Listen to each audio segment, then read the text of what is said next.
será siempre libre e independiente y no será jamás el patrimonio de ninguna familia ni persona.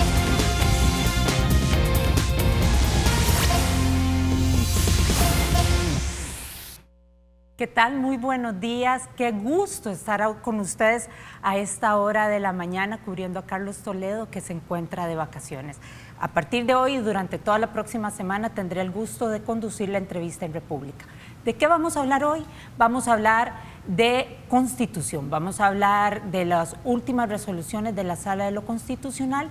¿Y con quién? Con el magistrado Rodolfo González, que ya me acompaña aquí, magistrado de la Sala de lo Constitucional. Magistrado, buenos días, qué placer. Buenos días, Ana, es un gusto estar aquí con usted y con la teleaudiencia. Gracias, magistrado. Quiero, para iniciar este primer bloque, pedirle a producción que nos ponga el audio con las declaraciones de ayer del fiscal general de la República. Un agradecimiento a la Sala de lo Constitucional. Creo que la Sala de lo Constitucional está aterrizando muchas situaciones en forma correcta en cuanto a la investigación incluso del delito en el país. Esta herramienta nos va a servir de mucho a nosotros. Nosotros pedimos como Fiscalía el año pasado a la Asamblea que se nos habilitara esa herramienta. Hay muchos pandilleros o las pandillas están utilizando a menores para cometer cantidad de delitos, homicidios, de extorsiones, para cobrar renta, incluso para cometer homicidios. Vaya, magistrado, yo creo que es de los pocos funcionarios que agradecen con tanto entusiasmo una resolución de ustedes. Debería sentirse honrado. No, yo creo también que el trabajo que está haciendo el fiscal es muy importante. Esta resolución se enmarca en un debate que viene desde hace 20 años. La Constitución dice, desde 1983, que el procedimiento para procesar penalmente a menores que hayan violado la ley será un procedimiento especial y diferente del de los adultos. Y el debate, Ana, gira alrededor de cuán especial debe ser este procedimiento. Bueno, de entrada hay tribunales diferentes, las sanciones son diferentes, los centros de internamiento ¿Pena máxima 15 años? La pena máxima varía y inicialmente la ley penal juvenil, que se llamaba Ley de Menor Infractor, no contenía esta facultad del fiscal, sino que quedaba todo en los jueces. Se hizo una reforma que fue la que un tribunal declaró inaplicable. Declaró inaplicable y, según la Ley de Procedimientos Constitucionales, cuando un tribunal declara inaplicable en un caso concreto una ley por considerarla inconstitucional, manda su resolución a la Sala para que la Sala tramite un proceso principal de inconstitucionalidad y diga ya para todo el país si la ley es o no inconstitucional. A la vista de la reforma y de cómo queda la situación, llegamos a la conclusión en la Sala que no hay violación a la Constitución, porque siempre hay control judicial sobre las actuaciones del fiscal y un poco lo que dice el fiscal, hay una realidad del país en que los menores están siendo utilizados por crimen organizado y el fiscal que está en la calle trabajando, dirigiendo las actuaciones de la policía, pues esta herramienta de librar la orden de detención para un menor puede ser y ayudar a Ustedes cuando a hacen combatir. valoraciones, magistrado, de este tipo antes de un fallo, yo entendería que se apegan totalmente a la ley, pero pesa también, lo que decía usted, la realidad nacional, es decir, influyó en esta decisión los niveles de involucramiento que tienen los menores en hechos delictivos. Sí se analiza, aunque al final el fallo tiene que ver en la confrontación de la ley impugnada con el artículo 35 de la Constitución. Como le digo, la Constitución solo ordena que el procedimiento sea especial, y especial significa distinto del de los adultos, pero ¿cuán diferente va a ser? ¿Dónde quedan los tratados sobre derechos de la niñez, protección de la niñez? Porque nos guste o no, ellos siguen siendo niños y tienen derechos. Y, por ejemplo, eso le justifica y le explica a usted por qué, usted lo decía, la pena máxima de internamiento en unas condiciones diferentes de los centros penales de adultos es 15 años, antes incluso era 7 años, tanto en la Fiscalía como en el órgano judicial son, llamémosle, unidades diferentes, la jurisdicción de menores es diferente a los adultos y a pesar de que aquí se ha pedido que se procese a los menores como adultos, pues haciendo honor a la Convención de Derechos del Niño de 1990, que es obligatoria en el país, pues El Salvador entiende que es menor hasta que se cumpla los 18. Pero esta convención no se viola con esta reforma. No, porque son cuestiones, si usted quiere, de mecánica ya, de logística, de cómo repartir las tareas entre fiscalía y tribunales. Y esto no abre la puerta al hacinamiento, magistrado, porque y usted representa el órgano judicial, pero para nadie es un secreto la mora judicial tan alta, la cantidad de presos o reos que están, adultos que están en cárceles, y me imagino que no es la excepción con los menores de edad. Entonces, ¿hasta dónde? Vamos a tener un montón de niños arrestados, pero no procesados. Con la detención provisional, pero eso hay, no sé, 25 años de jurisprudencia en la sala, aplican otro tipo de tratados, la Convención, el Pacto de San José, el Pacto Internacional de Derechos Civiles y Políticos y la presunción de inocencia que le impone a los jueces, es decir, la detención sea ordenada por un juez u ordenada por el fiscal, debe cumplir unos estándares mínimos donde se cumpla la presunción de inocencia, en que no se va a abusar de la detención. ¿Cree realmente que no se va a abusar? Pero es que eso por eso decimos, hay un control del juez sobre las actuaciones del fiscal. Veámoslo del otro lado. El juez no anda en la calle, el fiscal realiza una labor de dirección funcional de las actuaciones de la policía y, digamos, está en el día a día de las actuaciones de combate a la delincuencia. Entonces, hay que buscar el justo equilibrio, digamos, yo lo enfocaría así, hay que buscar un justo equilibrio en un reparto de roles. Esta sentencia para nada anula las actuaciones del fiscal, todo lo contrario, se resalta la función de control que tiene el juez sobre el fiscal, avala una decisión legislativa de darle un rol más protagónico al fiscal, pero de ninguna manera... Pero qué tan protagónico, y eso es importante que tal vez, viniendo de usted, que es un jurista y que representa la sala, lo aclare. ¿Qué significa o qué puede entender la población cuando usted dice el fiscal va a tener el control? No, el juez tiene un control sobre las actuaciones del fiscal. Ok. El fiscal simplemente ejecuta las órdenes.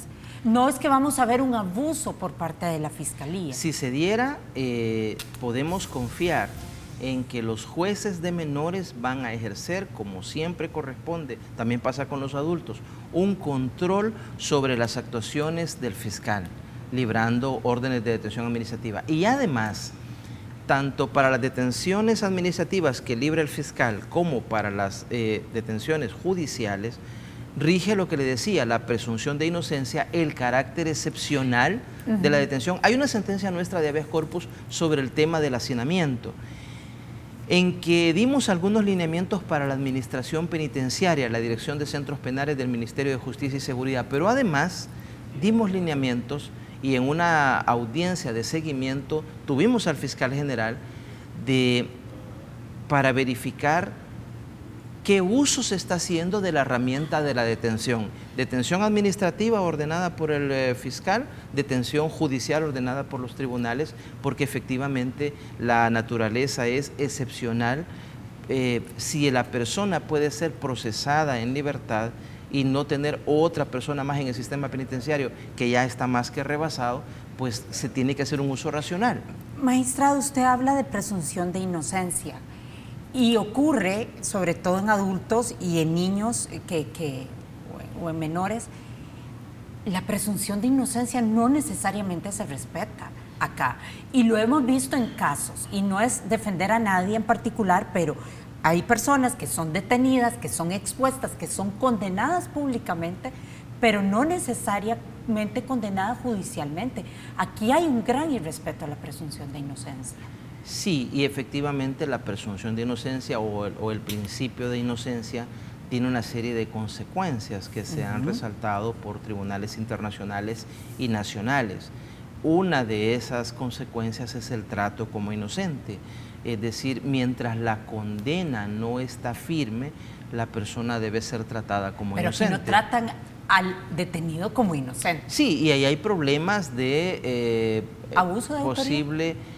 Puede ser, cuando se detiene a una persona de entrada, la persona no tiene que probar su inocencia, sino que quien lo acusa, que es la fiscalía, tiene que comprobar su culpabilidad. Pero según la ley, pero no según la realidad. Por eso digo, pero de esas actuaciones hay control judicial. Es decir, vámonos al diseño constitucional. Otra cosa es si hay problemas concretos de violaciones a estos derechos por parte de una autoridad administrativa. Pero en el diseño constitucional y legal hay unas consecuencias que derivan de la presunción o estado o situación de inocencia que deben ser respetadas y por lo cual hay control judicial. La reforma que va a cumplir 20 años en abril del próximo año, 2 décadas ya de una reforma profunda que se hizo en el sistema penal y procesal penal salvadoreño, sacó al fiscal que desempeñaba un rol casi de adorno en el proceso penal y le dio un rol protagónico, y a los jueces se les ha encomendado una importante tarea de control. Es decir, ahí sí yo nunca he coincidido con ningún fiscal de ningún nivel cuando sale quejándose de que él hace, o policía, o ministro de gobernación, de seguridad, cuando se han quejado por estos años, que ellos hacen su trabajo y luego el juez ordenó la libertad, el juez votó sus actuaciones. La función del juez, que como digo, no anda en la calle y a veces se le señala, pero él desde un escritorio cómodo, ve las cosas de manera diferente, justamente en el diseño constitucional y legal, la idea es que el juez con cabeza fría vea las actuaciones de la policía y de la fiscalía y haga un control del respeto al debido proceso. Lo que está fallando es el proceso de investigación tal vez que realiza la fiscalía con apoyo de la PNC. Cuando eso falla, el control judicial es el que produce los resultados que podemos ver. ¿Puede dar entonces, tomando sus palabras o interpretando sus palabras, que usted como representante del órgano judicial sí le puede decir a la población, los jueces lo que están haciendo es cumpliendo su trabajo? Sí. O sea, están cumpliendo, el que no está tal vez haciendo también las cosas, la contraparte. No voy a entrar en ese debate que ya ve usted. Dígalo. Que los fiscales se quejan de las actuaciones de los jueces y los jueces se quejan no de pasa las actuaciones nada. de fiscales. No, pero le voy a decir algo importante. Venimos de un diseño, yo todavía siendo estudiante empecé a hacer prácticas y a trabajar en los tribunales penales antes de entrar a la sala como colaborador de la sala, y venimos de un diseño en que el juez era el instructor y el que sentenciaba. Entonces se le señalaba mucho en ese tiempo, antes del 98, que él ya estaba contaminado con los hechos. Él llamaba como testigos a quienes creía que podían tener un conocimiento de los hechos, valoraba la prueba y él mismo sentenciaba. Ahora usted ve un proceso que en primera instancia, solo en la primera instancia intervienen 3 tribunales. El juez de paz las primeras 72 horas, un juez de instrucción y luego un tribunal de sentencia que a veces actúa de forma colegiada donde hay 3 jueces. Luego tiene una segunda instancia con la Cámara que conoce la apelación, la sala de lo penal, y algunos casos llegan hasta habeas corpus en la sala de lo constitucional y van hasta las instancias internacionales. Ha habido casos de personas condenadas que luego por la Corte Interamericana de Derechos Humanos se le ha ordenado a la Corte, bueno, poner unas placas en los centros judiciales donde se reconozca el error que hubo al condenar a una persona que no era responsable del delito, los daños morales, pagar los daños morales, etcétera. Desde la perspectiva del diseño constitucional y legal, hay suficientes garantías para que en esta sociedad no se cometa un grave pecado de una sociedad democrática que es tener en prisión a alguien inocente. Hay suficientes garantías. Control que hace el órgano judicial sobre las actuaciones del fiscal. Si usted quiere, agregue el control social que se hace por medio de los medios de comunicación, ONGs que están vigilantes internacionales y nacionales, que vigilan la actuación de los internos, la Procuraduría de Derechos Humanos, etcétera. Hay muchos ojos observando el proceso para evitar que se cometan los errores judiciales, que siempre se dan. Tengo que ir a una pausa, pero hay muchos ojos observando, pero pocas manos actuando. Pero tengo que ir a una pausa. Pero antes les recuerdo que Banco Promérica apoya a la Fundación Actuar es Vivir, que ayuda a la prevención y detección del cáncer de mama y cérvix. Vamos a una pausa, ya regresamos.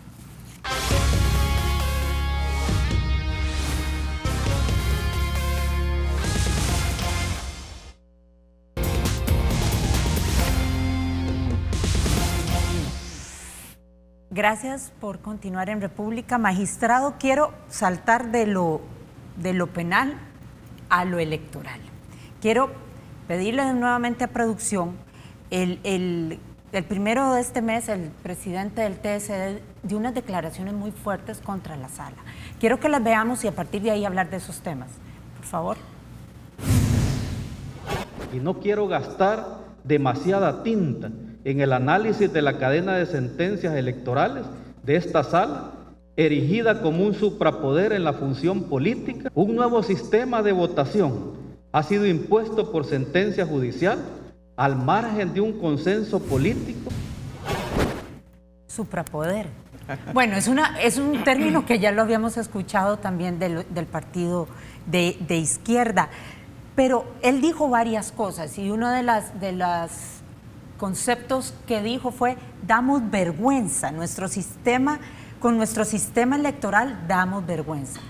¿Damos vergüenza realmente? Gracias a ustedes. No lo creo. Hubo una reforma importante, usted recuerda que antes de 1991 se llamaba Consejo Central de Elecciones. Sí. Y la reforma constitucional al 208, además de cambiarle nombre de Consejo Central de Elecciones a Tribunal Supremo Electoral, agregó algunas cosas importantes, entre ellas algo que está en el 208, cualquier persona lo puede leer en su casa. El 208 de la Constitución dice: el Tribunal Supremo Electoral es la máxima autoridad en la materia, salvo los recursos por violación a derechos constitucionales. Entonces, es la Constitución la que habilita a la sala, que es la encargada de proteger los derechos constitucionales, otro artículo de la Constitución así lo dice, para meterse en temas electorales. Cuidado, y es cierto que un tribunal constitucional no es el que debe determinar el ganador después de un escrutinio. Y ahí el tribunal el tribunal tiene que mantener, su tribunal constitucional tiene que mantenerse al margen de cuestiones de pura ingeniería electoral y de logística y de establecimiento de cuál es la forma en que se va a hacer el conteo, las fórmulas electorales, etcétera. Cuando, me imagino que a eso es lo que se refiere Julio, cuando desde 2010 la sala hizo una lectura del 78 de la Constitución, el voto debe ser libre, además de directo, igualitario y secreto, libre, dijimos que no se tenía libertad plena por el votante cuando se le presentaba solo una bandera y que debía tener la opción de ver la lista con las fotos. Nunca dijimos fotos en la sentencia, pero qué bien que se entendió así. La sentencia dice cualquier forma que permita al elector identificar al candidato. Saber quién lo va. Bueno, pues la mejor manera es la fotografía, así lo entendió la Asamblea muy bien, y está la lista completa, y usted en cada departamento cuando vota tiene la lista de los candidatos que le presenta cada partido, más los no partidarios. Y tuvimos la experiencia 2012 de voto preferente. 2015 tuvimos la experiencia de voto cruzado, que se fracciona y usted decide, tiene todas las capacidades y se mantiene, a pesar de que algunos nos han pasado diciendo estos 7 años, desde julio de 2010, que eliminemos la bandera. No, es una opción también del votante. Usted puede coincidir plenamente con la propuesta que le hace un partido y llega y marca simplemente la bandera. Ahí están todas las posibilidades para el votante. Quiere cruzar entre partidarios, no partidarios, quiere escoger solo no partidarios, quiere quedarse dentro de una lista y solo dar preferencias, perfecto. Eso se hace más complejo, sí. Por eso somos una vergüenza en el mundo, no sé a qué se refiere el presidente Olivo. O seremos una vergüenza porque a estas alturas el TSE todavía está viendo cómo hace prepara las elecciones. Por las excusas que se dieron en el 2015 del desastre electoral, sí que fuimos motivo de risa y de vergüenza nacional y seguramente a nivel internacional. Pero lo que digo, esta complejidad del proceso, del escrutinio, del conteo, eso se resuelve con mecanismos tecnológicos para sumar fracciones. Pero ahorita le incrementaron más complejo con el tema de los nombrecitos de los diputados suplentes, porque en el programa, en otros programas ha dicho, bueno, la gran papeleta, al menos para San Salvador. Sí. Eso como que la sala los puso a trabajar más, quizá eso es lo que lo tiene molesto, ¿no? Pero fíjense que hay cosas que no son de la sala. Por ejemplo, hay una propuesta de la UCA desde hace 17 años por lo menos, 17, 18 años. ¿Por qué San Salvador tiene que ser un departamento con 24 diputados? ¿Y para qué quiere más? ¿Por qué no puede ser menos? Claro, había una propuesta de partir el departamento. Claro, es un gran núcleo poblacional, urbano, es el departamento más numeroso, y había una propuesta de dividirlo en San Salvador Norte, San Salvador Centro y San Salvador Sur, que serían 8 diputados. Esa es una cuestión ya muy de detalle, de carpintería, en el que la sala no es cuestión de ley. Eso es una cosa que la decide el legislador, y ahí la Asamblea mantiene un departamento muy grande en el que, pues obviamente, si tiene usted 10 partidos, cada uno proponiéndole lista completa, y dijimos que tiene que ser lista completa de 24, pues va a tener 240 rostros. Magistrado, si la idea de poner los rostros, poner los nombres, era que el electorado conociera por quién iba a votar, ¿por qué no aplica la misma lógica para los consejos municipales y alcaldes? Porque al final uno vota por bandera. En la sentencia que emitimos el año pasado, en el que efectivamente se pedía voto por rostro en elecciones municipales, se hicieron unas valoraciones por parte de la sala, similares a las que se hizo en elección presidencial.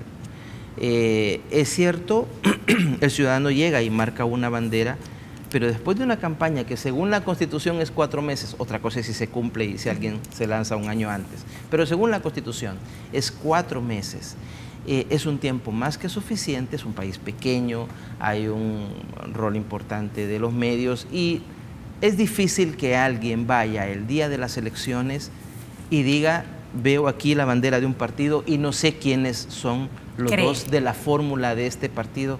Es difícil, yo creo. Vámonos a la experiencia de las últimas 3 o 4 elecciones presidenciales. Se pasa la última encuesta que se da a conocer 15 días antes de las elecciones. Pero que además lo habría de poner una foto, por ejemplo, foto con bandera, al menos del candidato. Bueno, es una decisión de la Asamblea, pero que la sala le ordene, porque si no se pone la foto, se está introduciendo confusión en el elector, sino sugiriendo, tal vez, no sería la primera vez. Ya, pero es que, como digo, cuando la sala, por ejemplo, se le dice, hay inconstitucionalidad por omisión, por no regular tal tema, la sala no tiene que hacer valoraciones de si es conveniente o si sería bueno, sino si hay violaciones a derechos o principios constitucionales por el hecho de que este tema no esté regulado. No vimos, en el caso de la fórmula presidencial, ni en el caso de consejos municipales, una violación a los derechos del elector que pudiera introducir en una confusión. ¿Por qué en el consejo municipal no? Porque es en el ámbito local. Y también los votantes de cada uno de los 262 municipios, después de un mes del plazo constitucional para la elección, pues en el municipio pueden tener claro quiénes son los que van corriendo. Y además hay una puerta que se abrió con una decisión legislativa, nunca lo ordenó la sala, pero ahí está. Consejos municipales plurales. No son proporcionales, que yo creo que sería mucho más complicada la cosa, pero como está en este momento, y como tuvimos ya la experiencia de 2015, con consejos municipales plurales se da el riesgo de transfugismo. Que ustedes ya lo frenaron. Y dijimos que también, se imagina usted, hemos tenido transfugismo legislativo, que en mi opinión ha generado algunos problemas. ¿Se imagina usted eso multiplicarlo por los 262 municipios? No, sería un caos. Entonces dijimos, bueno, se mantiene, esa es la situación, en este momento lo puede cambiar la Asamblea, lo puede cambiar otra sala.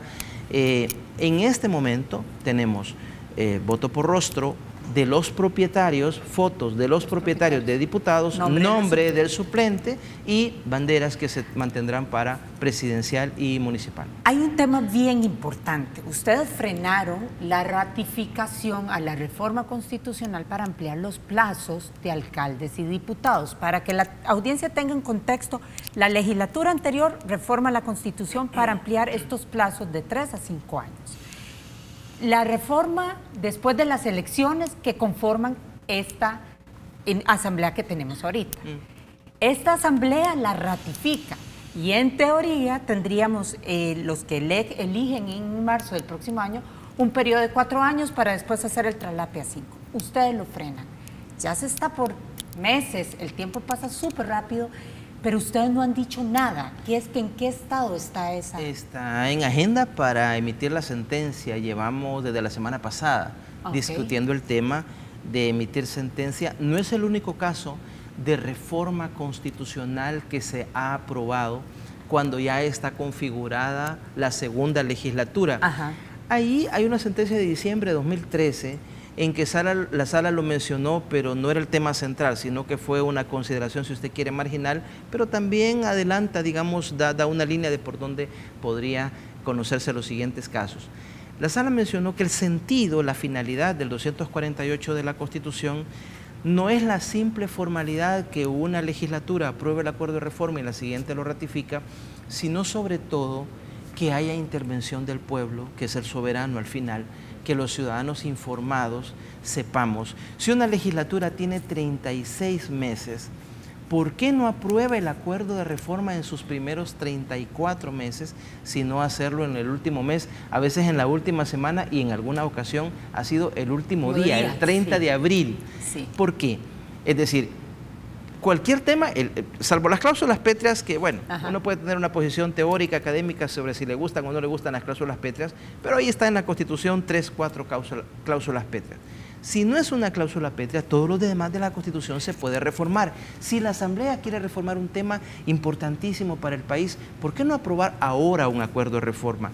Usted y yo como ciudadanos nos informamos, ahora con las redes sociales, con el dinamismo informático que hay, le consulta uno al candidato a diputado en su departamento que se está postulando: mire, candidato, candidata, ¿usted está de acuerdo con ratificar esta reforma? Y eso puede ser un criterio que me ayude a orientar mi voto, y así incido como parte del soberano. Cada ciudadano incide en la configuración de la segunda legislatura. Antes de hablar de eso, porque entiendo que es el principio de legitimidad popular. Legitimidad popular. Quiero solamente, usted me dice que desde la semana pasada están viendo este tema. Va en agenda de este día. ¿Va en agenda de este día? ¿Qué significa? Que hay un proyecto, un borrador ya de sentencia para resolver sobre la demanda que impugna el acuerdo de reforma constitucional que adoptó la legislatura anterior, ampliando el plazo de diputados y alcaldes de 3 a 5 años, pero que lo aprobó después de pasadas las elecciones, creo que fueron 2 de marzo del 2015, cuando ya estaba configurada la segunda legislatura y el pueblo, la legitimidad popular, el pueblo, el conjunto de ciudadanos no tuvo la posibilidad de pronunciarse sobre si está de acuerdo o no con esa ampliación del plazo. Ya sé la respuesta, pero estoy obligada a hacer la pregunta. ¿Qué dice ese borrador más o menos? Es un borrador que... Ay, adelante algo, pero ¿qué le cuesta? Bueno, le digo mucho diciéndole que está en agenda y que se está invocando ese precedente de diciembre de 2013. Está en agenda hoy para una resolución. Para una sentencia ya de fondo. Pero para hoy. Sí, lo vimos por primera vez creo que el viernes pasado. Entonces hoy habría sentencia en o el lunes de esta semana. Podría ser ahora, ahora. Voy a esperar, voy a estar pendiente de las redes sociales porque la sala en ese sentido es súper activa, pero ¿podría esa sentencia tener alguna retroactividad y frenar? ¿O sería, mire, borrón y cuenta nueva, pero a partir de las reformas constitucionales, por favor, respeten este principio? En puridad, un pronunciamiento de la sala no implicaría retroactividad porque no está vigente todavía. Y no sé si usted recuerda, Ana, cuando se aprobó el acuerdo de reforma, también se señalaron otras cosas. Lo que siempre hacemos todos los magistrados de la sala, invitar a que se vea toda la jurisprudencia y no un pronunciamiento en concreto. ¿Recuerda usted que en 2012 se armó un gran lío institucional en el país que llegó hasta Managua, con ecos en Washington? ¿Cómo no? Cuando la sala dijo que la legislatura solo puede elegir una vez fiscal, Corte de Cuentas, 1/3 de la Corte. ¿Por qué? Por eso mismo. Dígame usted, viene el próximo año la renovación de 1/3 de la Corte, que implica 4/5 de la Sala de lo Constitucional. No tiene que ser uno abogado para decir, me interesa cómo va a quedar configurada la nueva sala. Quiero saber ya los candidatos a diputados, qué perfil. Bueno, si quieren dar nombre, genial. Que me den los candidatos a diputados perfil al menos de los que podría apoyar de magistrados para la Corte Suprema y la Sala de lo Constitucional, y le doy mi voto para que la legislatura que entra el 1 de mayo sea la que renueve ese tercio de la Corte Suprema de Justicia. ¿Por qué lo va a hacer la legislatura saliente? Por conveniencia política, por correlación de fuerza, por bueno, lo que pues lo siempre ha anulamos pasado. 2012, lo anulamos 2012. Sí, yo sé, elección no les cayó bien. De fiscal y de un tercio de la Corte. Y si los diputados ampliaran su periodo a 5 años, sin haber modificado el de fiscal, el de Corte y el de Corte Suprema y el de Corte de Cuentas, no hay que perder de vista que podría también darse la situación de que una misma legislatura elija 2 veces fiscal, 2/3 de la Corte, 2 veces Corte de Cuentas, y eso también hay que tomarlo en cuenta. Ya voy entendiendo, creo, por son dónde... Son los argumentos por dónde que están puede en la ir mesa, el fallo. No me lo ha dicho, yo lo estoy interpretando. Son los argumentos que están en la mesa. Pero entonces, ahorita me imagino que los partidos políticos, asesores legislativos van a estar súper pendientes del Twitter para ver si ustedes suben la resolución de ese tema. Ya veremos si se logra consenso. Eso sí, si digamos, si no fuera hoy, entendería que no se esperarían ustedes hasta marzo para resolver. No, de hecho, en la semana, creo que fue el lunes primera vez que el magistrado encargado de presentar el proyecto, el borrador, lo puso sobre la mesa. Se han ido incorporando observaciones que, no sé, si todos estamos listos ahora, pues se firma hoy, si no se vuelve a agendar el lunes, etcétera, pero está en la agenda, Y es un tema, como digo, está bien, tenemos un modelo de democracia representativa, pero la legitimidad popular es muy importante. Tocar la Constitución no es cualquier cosa, no puede hacerlo la Asamblea en cualquier tema, el tema que sea, no puede hacerlo desvinculado de lo que piensa, de lo que quiere la ciudadanía. No, y la ciudadanía es clave. Bueno, lo vemos en Guatemala, los ciudadanos se expresan, aquí tal vez no somos un poquito más pasivos, pero en realidad el ciudadano tiene que tener voz y voto y no solamente en un proceso electoral. Esa es la idea. En las elecciones de segundo grado, está bien, los ciudadanos no incidimos votando, marcando una urna, quiero a este abogado como fiscal. Pero uno como ciudadano elige a los diputados que van a elegir en elección de segundo grado al fiscal general. Bueno, en este momento que nos vamos acercando al 4 de marzo y ya van algunos diputados en ejercicio mostrando su interés en buscar la reelección, van apareciendo nuevos rostros, se están ya moviendo algunos no partidarios, consiguiendo las firmas para mostrar suficiente apoyo como para permitirles inscribirse en sus candidaturas y correr el 4 de marzo. Los ciudadanos ya, eso me gusta, me da mucha satisfacción ver que los ciudadanos han tomado conciencia que no solo presidente de la República y Asamblea Legislativa es importante, sino también estas elecciones de segundo grado donde está Ministerio Público, las 2 procuradoras, la general y la de Derechos Humanos, el fiscal, la Corte de Cuentas, importantísimo, el Consejo de la Judicatura y por supuesto la Corte Suprema de Justicia. Quiero hablar de ese tema en el último bloque, vamos a ir a una pausa, ya regresamos.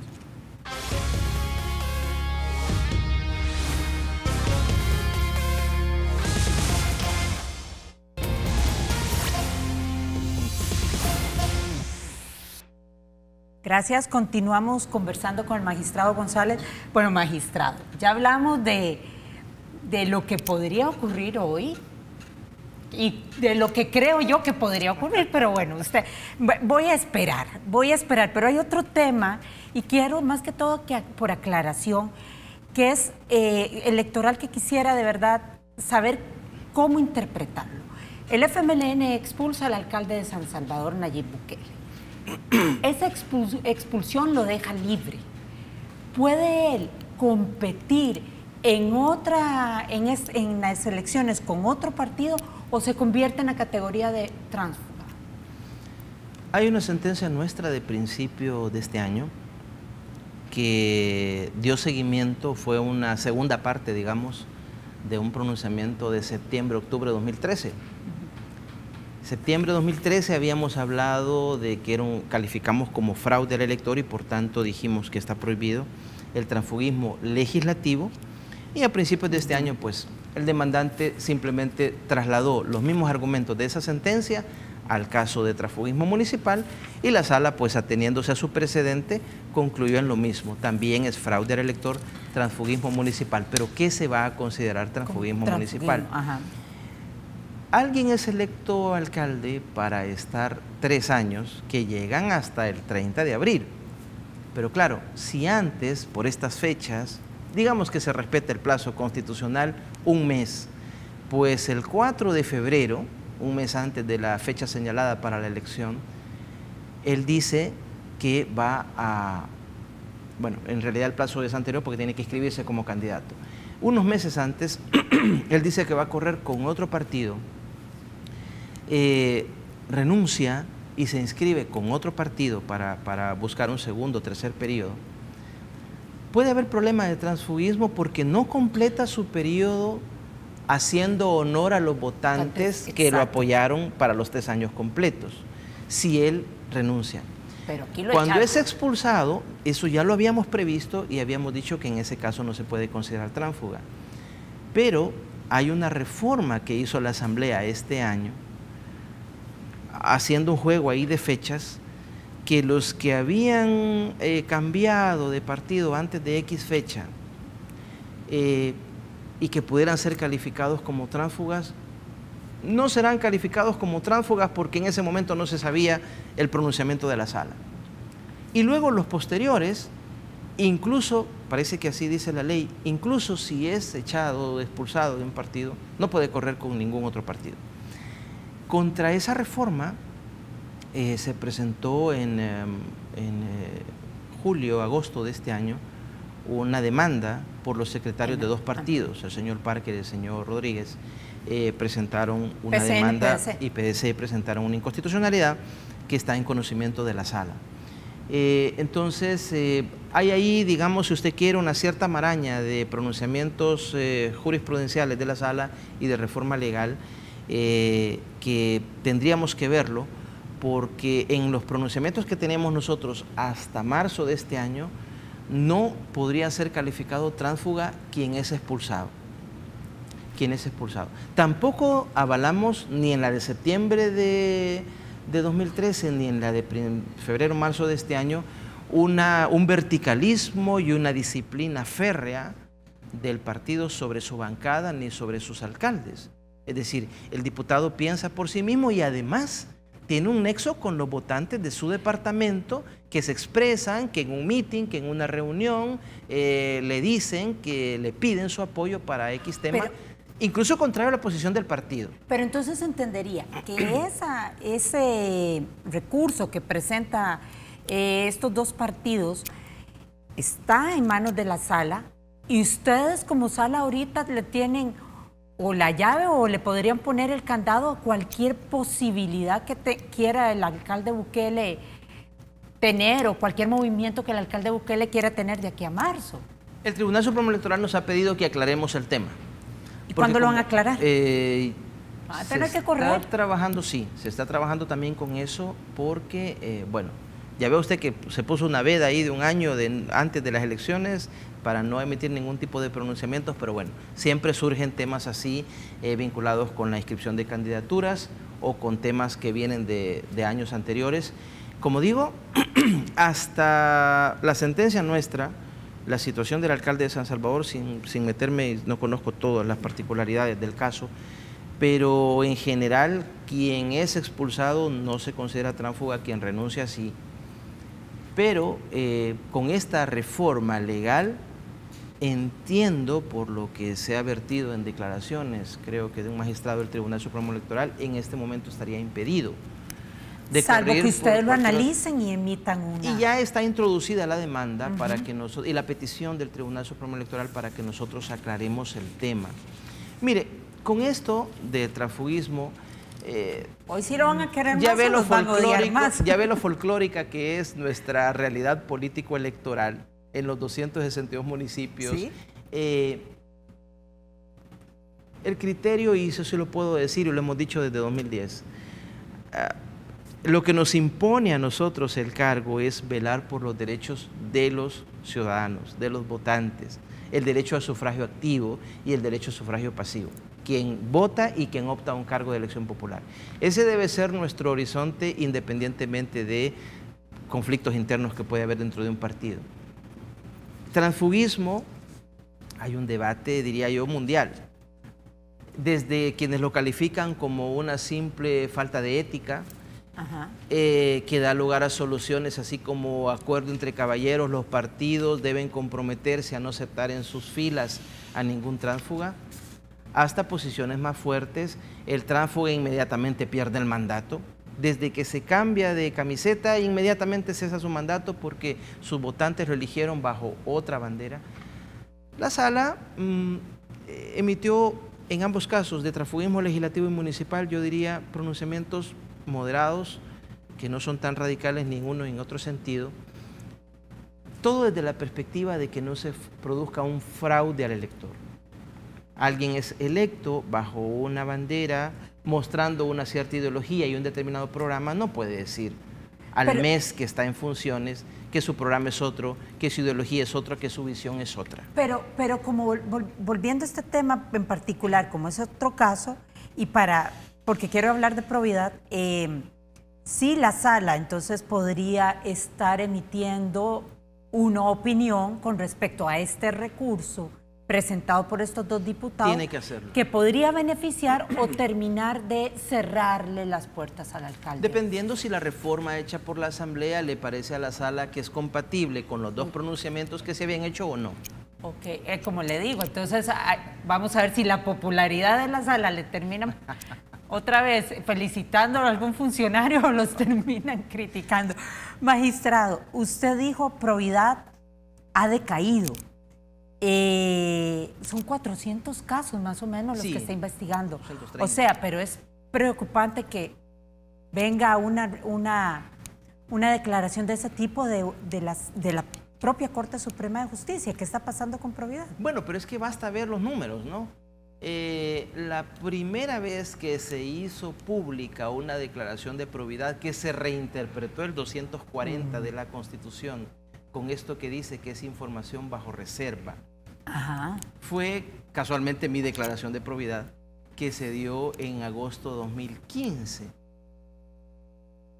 Preveíamos que vendría una oleada, ya pasan de 7,000 las peticiones que han llegado, algunas son repetidas, no creo que seamos más de 7,000 funcionarios en el país, algunas son repetidas. Yo creo que de todos los funcionarios han llegado profesionales de la comunicación, miembros de ONGs, cualquier ciudadano simplemente curioso, interesado, no tiene ni siquiera, según la ley, que expresar para qué fin está pidiendo la información, y eso está muy bien. Se han hecho más de 7,000 peticiones a probidad de conocer versiones públicas de las declaraciones patrimoniales de funcionarios, tanto de toma de posesión como de cese de funciones. Algunas de ellas han sido procesadas y nos hemos enterado por los mismos medios de comunicación que algunos funcionarios multiplicaron por 4, por 5, por 10 su patrimonio en un periodo de 3 años, etc. Algunos ya están presos. La Corte, después de esta oleada de peticiones de acceso a la información, obteniendo versiones públicas de las declaraciones de probidad, pues es lógico, los ciudadanos, creo que Roberto Burgos y Roberto Rubio, fueron al Instituto de Acceso a pedir que se cumpliera con el 240 de la Constitución, haciendo lo que se llama las auditorías, el examen del patrimonio para determinar si ha habido un incremento y luego si este incremento está justificado o no por los ingresos legales que en el periodo obtuvo el funcionario. Ya ve usted que se conoció de los 3 últimos presidentes de la República, Flores, Saca y Funes. En 2 de ellos se ordenó juicio de enriquecimiento ilícito que está ante las cámaras respectivas. En uno de ellos, Saca, además del juicio civil que puede concluir en una inhabilitación por 10 años y el pago de una multa, también vio indicios de, creo que lavado, el fiscal, y ha procesado penalmente al señor Saca. Bueno, ahí está la situación. Se ha mandado a procesar a un expresidente de la Corte, a un exfiscal general de la República, y ahora hay otros casos igualmente importantes. Expresidentes o el actual presidente de la Asamblea Legislativa, directivo de la Asamblea, ex y el actual vicepresidente de la República. Pero eso habla de una probidad, de una probidad efectiva que está cumpliendo. Pero entonces, ¿por qué decir que está decayendo? Porque el año pasado resolvimos creo que 9 o 10 casos y este año a esta fecha solo llevamos resueltos 2. El del expresidente de la Corte Suprema. ¿Pero eso es inoperancia o qué? Ha habido una serie de factores. Alguien, creo yo, creyéndose muy listo, empezó a mandar a personas para que pidieran, quiero la lista de 100 funcionarios y exfuncionarios. ¿Quién? Alcaldes, Sí, nadie. no lo sé, bueno, no lo sé, uno puede pensar. Hay un interés que se busca de mandar peticiones de 70, 80, 100 miembros, altos mandos o niveles medios de la estructura del ejército durante el conflicto, por ejemplo. Funcionarios de las administraciones 89-94, 94-99, y para efectos de extinción de dominio, que no hay prescripción, pues se ordena el examen, pero claro, no se puede examinar 400 patrimonios, seriamente quiero decir, en 3 meses.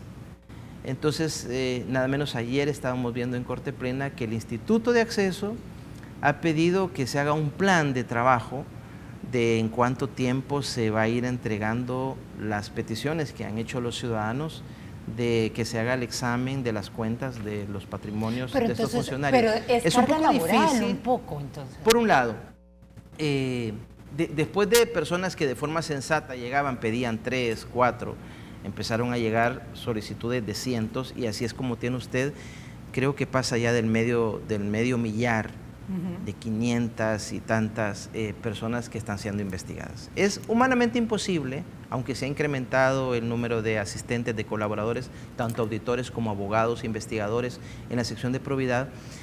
Hay algunos que están concluyendo su trámite. Y luego de julio para acá hemos tenido otro fenómeno, digamos, novedoso, que es que la regla es que se daba 10 días a los funcionarios para que se defendieran. Luego alguien llegó a pedir 30 días, otro 60, otro 90, y entonces esto se ha ido dilatando, pero vámonos a los resultados, como se suele decir, medir la eficiencia, ¿no? La Corte, es cierto que a 13 de octubre, 9 meses y medio de este año, solo hemos resuelto el caso del expresidente de la Corte, que venía y estaba desde el año pasado, ya el estudio hecho. Y solo el del expresidente del INDES, Jaime Rodríguez, que se ha hecho este año. Eso es un tache para la Corte. Claro, claro. Magistrado, tengo que ir porque me va a matar producción. Tengo que ir ahora sí a la última pausa, ya regresamos.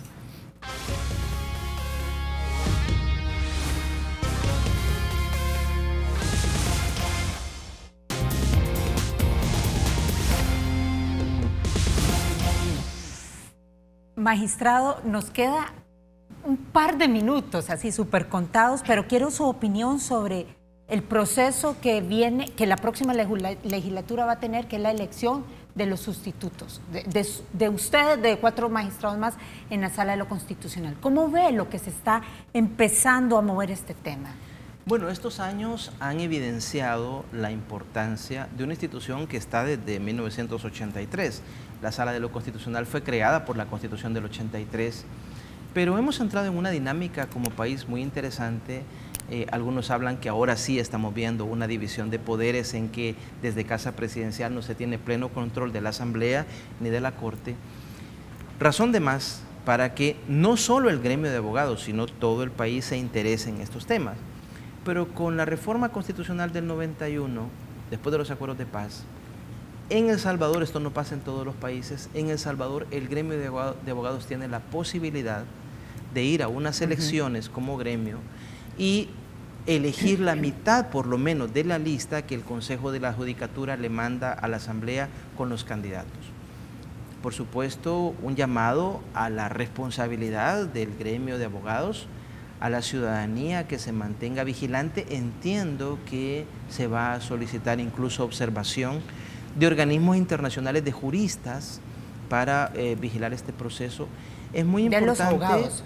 De los abogados, hay varios organismos internacionales que aglutinan asociaciones de abogados y que pueden vigilar este proceso que puede ser muy importante. Ya ve usted que la interpretación constitucional tiene que ver con las reglas de la democracia y los temas que hemos hablado, muchos de ellos no están explícitos en la Constitución, es jurisprudencia de la Sala. Así es que es importante, como ciudadano, como abogado del país, me interesa que esté en buenas manos toda la Corte, todo el órgano judicial y la Sala de lo Constitucional, por supuesto. Dejan la barra en alto, ¿verdad? Esperamos... Al menos ustedes empezaron a generar esperanza a la ciudadanía sobre la institucionalidad. No esperamos que todos nuestros fallos sean ratificados, sean seguidos. Por supuesto que sean admirados como más de algún tema será modificado por la siguiente legislatura, la siguiente sala. Por supuesto. Puede cambiar los precedentes. Habrán nuevos temas que la nueva sala va a abordar y esperamos que lo haga con suficiente rigor y visión de país. Rápidamente, como creemos haberlo hecho nosotros. Nos quedan segundos, pero ¿qué tan conveniente es que una resolución cambie? ¿Eso no mueve demasiado el sistema jurídico? Bueno, sí, pero véalo también del otro lado. La petrificación de la legislación o de la conveniencia, de la jurisprudencia no es conveniente. Magistrado, muchísimas gracias. Qué placer haberlo tenido aquí en República. Siempre es un gusto estar aquí. Saludos. Gracias. Nosotros terminamos aquí la entrevista de República. Les quiero dar la bienvenida a Mayela y a Rafa. Creo que ya están en el set de Teleprensa para que inicien con la segunda etapa de Teleprensa.